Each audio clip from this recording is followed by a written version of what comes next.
Alright, so if you want to shoot a hyperlapse, there's a lot of different ways you can do it, but one of the easiest is to use a steady cam like a Ronin or something like this, throw your camera on a gimbal, do a little bit of walking, and you can crank out an awesome looking hyperlapse in just about no time. So in this case, I'm going to use the Ronin-s, I'm going to use a 5D Mark IV, and I'm just going to set my video mode to shoot in 4K 24 frames a second. Then all I need to do is just start walking with keeping something centered in my frame. In this case, I'm going to use the ballpark here, keep one of the light towers centered in my frame, and just walk ever so slowly at a nice, easy pace and roll the camera. So it's just going to be a smooth video, a long video shot as we walk.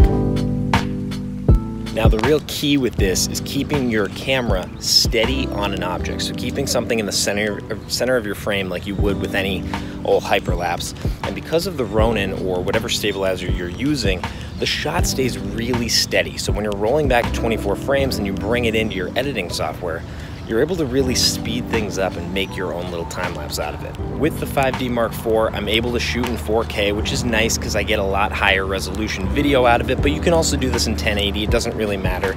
As long as you're getting that stable shot, then you can warp stabilize in editing. So let's bring this footage into the computer and I'll show you exactly how we turn it into the smooth hyperlapse that we get. So you'll start by opening up Adobe Premiere, and you're going to bring your long recorded video into the Premiere project. So this is a video, as I showed before, it's just me walking with the camera very steady on the Ronin or whatever steady cam you're using. The full video here is about a minute long, a little over a minute, and it's relatively steady, looks good, but it's, you know, a slow standard video. So you're all aware this video is 1080p, so it's not 4K. So you can shoot this whether it's 4K in your camera, whether it's just 1080p, it's gonna look great no matter what. So take that file, the whole minute of it, and drag it onto your timeline here. It'll build a sequence to the size of your project, and we don't need audio for this. So we have about a minute of video footage here.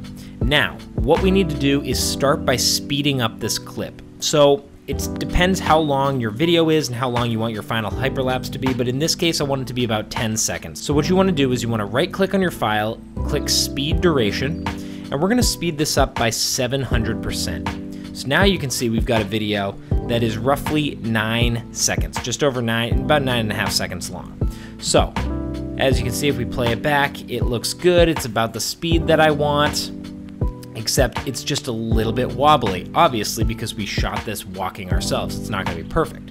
So the next thing we want to do is we want to apply a warp stabilizer, but you can't apply a warp stabilizer when you have a speed ramp on a video clip. So right click on the clip and hit nest.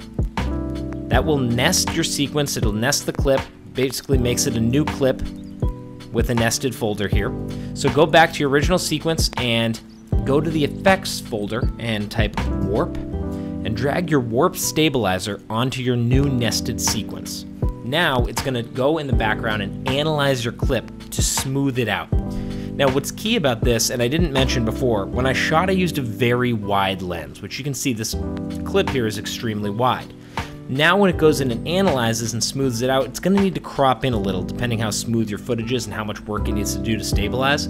So because I went so wide, when it crops in, we're going to lose a little of these edges, but it's not going to take away from our center focal point here, which is the ballpark and the stadium lights here.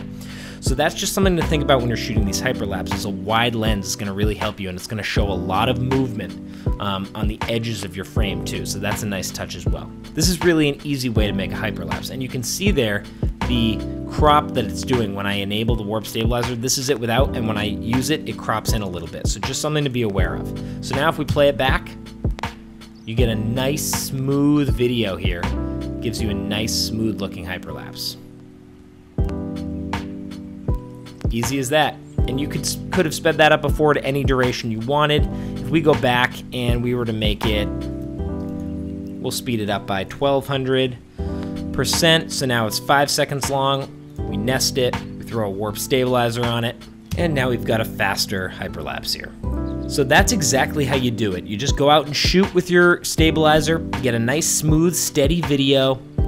It's not images or anything like that, it's just one long video. You speed it up, you nest it, you apply a warp stabilizer, all in Premiere, and you've got yourself a beautiful looking hyperlapse. It's really easy to do. So I hope you enjoyed the video. If you did, Leave a like on the video, write a comment down below letting me what you like about hyperlapses, if you've ever shot them before, what you want to know about them. Subscribe if you're enjoying these videos, and we'll check you back in the next one. Thanks, guys.